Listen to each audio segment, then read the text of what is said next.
रहे हैं। तो मैं पूछना चाहता हूं, 2 सुप्रीम कोर्ट के जजमेंट आए जो आपने कहा आपके पक्ष में आए, उसके बाद अब इलेक्शन कमीशन सही है कि नहीं, ईवीएम सही है कि नहीं? हमने किसी जाकिर नायक को शांति का मसीहा कहने वाले, इशरत जहां को बेटी कहने वाले, अफजल को हालात का मारा कहने वाले, हाफिज को साहब कहने वाले, ओसामा को जी कहने वाले, बुरहान वानी को भटका नौजवान कहने वाले आतंकवाद पे भाषण दे रहे हैं।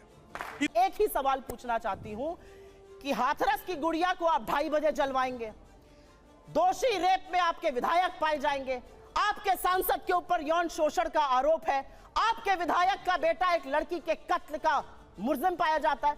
तो चलिए शुरू करते हैं। किया है, दुनिया की सबसे बड़ी फेक न्यूज फैक्ट्री बनाई है और दुनिया की सबसे बड़ी व्हाट्सएप यूनिवर्सिटी भारत में स्थापित करी है और हर चरण चुंबक उसका सदस्य है। आपको मैं बताती हूं, उन्होंने आतंकवाद पर बात बोली, निकालिए अपने अपने फोन। अभी पिछले 2 हफ्तों में राजौरी में और पुंछ में आतंकवादी हमले में हमारे 5 जवान राजौरी में और 5 पुंछ में शहीद हुए। इस देश के प्रधानमंत्री के पास एक क्रिकेटर की उंगली टूट जाने पर ट्वीट करने का वक्त है, लेकिन एक वक्तव्य इस देश के गृह मंत्री का, इस देश के प्रधानमंत्री का हमारे 10 जाबाजों की शहादत पर नहीं आता। आपको क्या लगता है, आप आतंकवाद को स्वीकारेंगे नहीं, एक्सेप्ट नहीं करेंगे कि हमारे जाबाजों की शहादत हुई है तो वो बंद हो जाएगा? उन परिवारों से पूछिए, क्या उनको सम्मान और श्रद्धांजलि इस देश के प्रधानमंत्री को नहीं देनी चाहिए? आप मौन क्यों हैं? 10 जाबाजों की शहादत हुई है पिछले 2 हफ्तों में, 20 जाबाजों की शहादत हुई चीन में, वहां पे गलबैया कर रहे हैं, झूला झूल रहे हैं चीन के साथ, साबरमती में बैठ के शहनाई सुन रहे हैं। ये बात करेंगे चीन पर? 18 बार प्रधानमंत्री चीन में गए, भगवान जाने क्या चीन से रिश्ता है तो चीन का नाम लेने में कतराते हैं।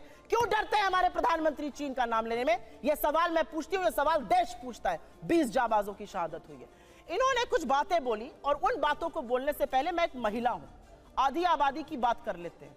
यहां से मुश्किल से 10 या 15 किलोमीटर दूर पर इस देश की सबसे डेकोरेटेड, सबसे सम्मानित वो लड़कियां जिन्होंने बड़े बड़ों को पटखनी देके हम सबके सीने गर्व से चौड़े किए हैं, 1 महीने से बैठी हैं और यौन शोषण का आरोप आपके सांसद पर लगा रही हैं। आपके मुंह से एक शब्द नहीं फूटता है, एक शब्द नहीं निकलता है, मोदी जी के मुंह से एक शब्द नहीं निकलता है, अमित शाह के मुंह से। क्या ऐसी आपकी फंसी है ब्रिजभूषण शरण सिंह से कि आप नहीं बोलते हैं? ये सवाल मैं एक महिला होने के नाते पूछती हूँ, मैं एक महिला होने के नाते पूछती हूँ। बिल्किस बानो के अपराधियों को किसने रिहा किया? क्योंकि वो मुसलमान थी तो आप बोलेंगे नहीं? अंकिता ठाकुर का जिसने कत्ल किया, जिसने उसको जिस्म फरोशी में ढकेला, वो आपके विधायक का बेटा था। आप क्यों चुप है? आपने वहां पर इमारत ही गिरा दी कि सबूत ही ना मिले। आपका विधायक दोषी पाया गया है हत्या और सामूहिक बलात्कार का, कुलदीप सिंह सेंगर। ये बात करेंगे महिला सुरक्षा पर? ये चूड़ियां भेजते थे प्रधानमंत्री को, आज इनके मुंह से एक शब्द नहीं फूटता। महिलाएं इस देश की पूछ रही हैं और आपको भी पूछना चाहिए, क्यों चुप है मोदी सरकार जब हमारी बेटियां जंतर मंतर पर 1 महीने से बैठी हैं?